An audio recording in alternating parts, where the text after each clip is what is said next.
As we enter another very exciting year for soccer, I want to spend a few moments to first reflect on today's opening video.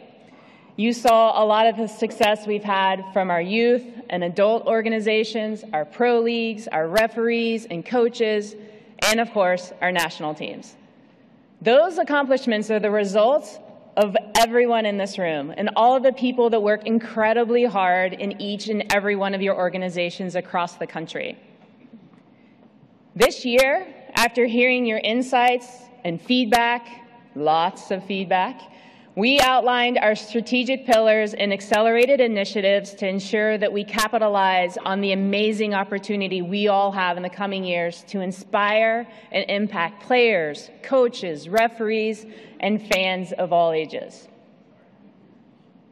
Off the field, this year has been a momentous year for U.S. soccer as well. Commercially, 2023 was a pivotal moment for us as we brought our commercial rights back in-house and reimagined our infrastructure and long-term strategic direction to ensure exponential growth. We have experienced a record-breaking year, doubling year-over-year partner revenue while adding 7 new partners. All of these deals are long-term, purpose-driven partnerships that will make significant contributions to the U.S. Soccer strategic vision and serve our members by allocating funds to our member organizations while also reducing barriers to our game. As you may have heard, we also made a historic announcement this fall that U.S. Soccer is building a home as we develop our country's first ever national training center and moving U.S. Soccer's headquarters to the metro Atlanta area.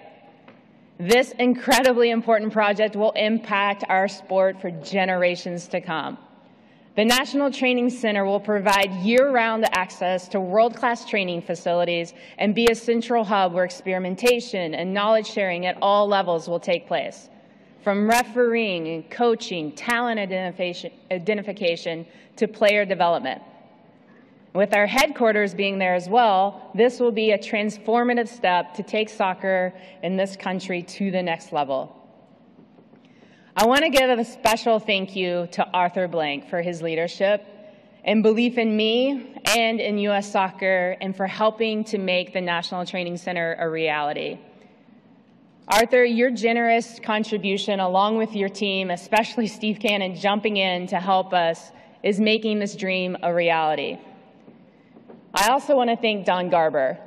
Thank you for your counsel, your guidance and support throughout this process. You know, I think you've built a few facilities in this country over the years, but I just really want to thank you for diving in and helping to make dreams of millions of kids come true. Thank you. I also want to thank Coca-Cola, the Coca-Cola Foundation, and so many individuals across the state of Georgia, including Georgia Soccer and Fayette County. I look forward to being able to welcome all of you to our new home soon. I also look forward, as I know we all do, to hosting the world's biggest sporting event alongside our neighbors to the north and the south.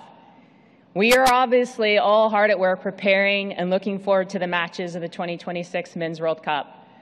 But just as important is the World Cup's legacy projects, and they will help change the trajectory of our sport and springboard soccer's growth in our country. Together, we will seize this moment to grow the game for decades to come. We're also incredibly proud of our bid to co-host the 2027 Women's World Cup with Mexico. We titled the bid New Heights because it's all about elevating the women's game to a historic level. Our bid pushes the global soccer community towards providing an equitable experience for all teams, referees, and fans to that of the Men's World Cup. Together, we will show the world that the USA and Mexico are ready for 2027. And speaking of a Women's World Cup, I wanted to take a moment to note something really special, as you saw in the video earlier. At this past year's Women's World Cup, for the first time ever at a senior World Cup final, officiating was headed up by U.S. Soccer referees Tori, Brooke, Catherine, and Armando. We are honored to have them here.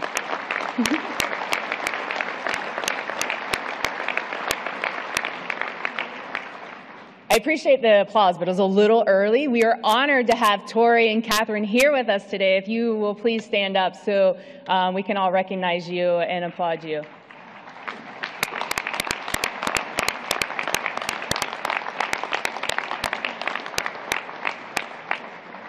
Pretty cool. And also, just a reminder that Tori and Catherine will be joining Ishmael on a panel to discuss their experiences at the Men's and Women's World Cups. So please join us for that panel and a number of others later today. Before I close, I would like to thank our U.S. soccer members across the country. This game is your game. From keeping fields lined to nurturing player development at all levels, you are the heartbeat that keeps soccer alive in communities across the country. I enjoy meeting with all of you throughout the year and hearing about all the great work you're doing and how U.S. Soccer can help you achieve your goals.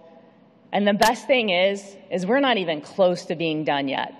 We have ambitious goals, and together we are going to transform our game.